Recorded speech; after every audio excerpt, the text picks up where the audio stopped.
making the change for the sake of making the change doesn't mean it's going to work. So what you do is wind up putting, and listen, they can withstand it. They're the Eagles.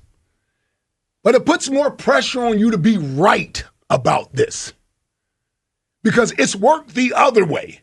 When the one thing that we've always sort of praised the Eagles for is that when everybody's zigging, the Eagles zag. This feels like I want to be doing what everyone else is doing.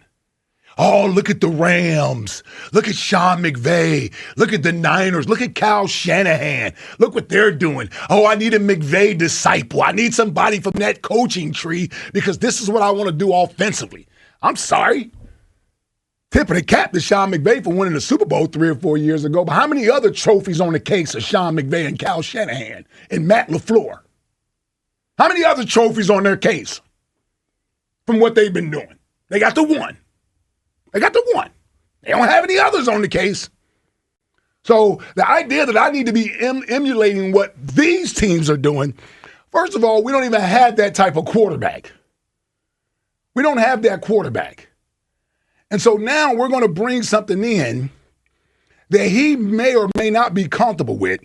And if you deem him not good enough, speaking of Jalen, who's our franchise quarterback right now, to do what Sean Mannion wants him to do, we're going to move on from our franchise quarterback? That's an awful lot of change in 2 years for a team that's been to two out of the last 4 Super Bowls and won one. I'm just saying, the Eagles, I hope they're right. But for me, this is a lot of change. This is a lot of change. And you know what else happens? These coaches didn't draft these players. So when you bring in a regime from an offensive standpoint or a defensive standpoint, you're drafting players that you think fit that scheme.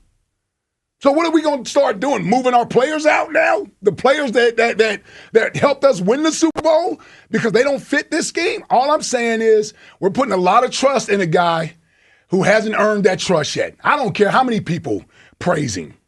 There's no disrespect to Sean Mannion. He hasn't done it yet. He hasn't done it yet.